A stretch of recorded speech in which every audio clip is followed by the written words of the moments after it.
Hey everybody, Tom here, and today I want to teach you how to set up a game of Tiny Towns.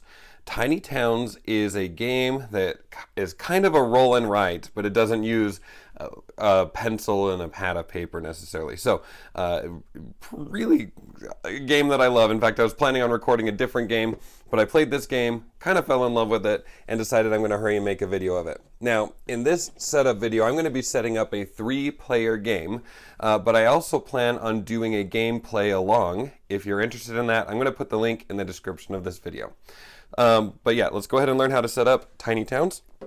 It's really pretty easy, actually. So here we go. We first of all have a rule book. This game is so simple to learn. The rules, I think, were pretty clear, and not only that, but they have a nice appendix back here, or building clarifications, which is great because there's a lot of variability in the way that this is going to play out. Now, storage is kind of insane. Thank you, AEG, for a custom insert, but also, if you're like me and really like to keep things nice and organized and separated, this insert is not super friendly for that. My plan is actually to junk this insert soon, and then to use a Plano box to keep things organized. The Plano box just wouldn't fit with this insert here. That's not why you're watching this video, though, so let me continue. Anyway, what I've decided to do so far, in case you're curious or trying to come up with your own solution, is at this point, it doesn't matter. At this point, what I've done is I found a bunch of Ultra Pro deck boxes. These are just clear plastic boxes that holds decks of cards. And just kind of what I had on hand at the time was I had 5 of these larger ones and 2 of these smaller ones, and it ends up working almost perfectly. And look at that, they fit super snugly. So basically in this game you're going to have 7 different kinds of buildings, but also an 8th type of building that I'm keeping over here. Anyway, what I'm going to do is we're just going to go ahead and open up each of these boxes, and we're going to kind of set them out here. Essentially, maybe you have all of these things in just a single bag or multiple bags. It doesn't matter, but basically what I'm trying to say is you need to have these buildings out available for people to grab a hold of. So we're going to go ahead and just lay these things out. And you're going to see this fits almost perfectly, except for this one green building doesn't fit in here, so I keep it in with these wells. And then we've got these purple buildings. Well, I guess they're pink buildings. Yeah, we'll put them right there for now. Now, you also have a bunch of cubes that, in my perfect world, would also be sorted by color. But again, not enough room. So for now, we're just going to take these out like that. Okay, so as I mentioned before, we're setting up a 3-player game. If you're playing this solo, or if you want to use a variant, there's this small deck of cards that has the different colors. What is happening? There is something on my cards. I don't like that. Oh, I left a sad. Anyway, it has the different colors of cubes. I believe there's 3 of each color within this deck of cards. Whoa, my voice is doing that. We don't need this deck of cards for the gameplay that we're doing. There is a scoring pad available. You can see I've played this solo a few times. I played the normal solo mode and got 26 both times. Then I tried a variant of my own and got 5 points. So I don't like that variant so much. Anyway, wow, this is the longest setup video in the world. Each player is going to need one of these boards. And so I'm just going to kind of pull 3 boards out. Go 1, 2, 3. And then you're going to have a deck of cards. Now, these are the different buildings that are available in the game. And you can see the different kinds of cards match these colors back here, match the colors of the buildings here.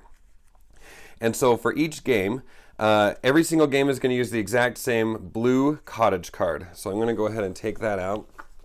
And I like to just put it right there underneath that building.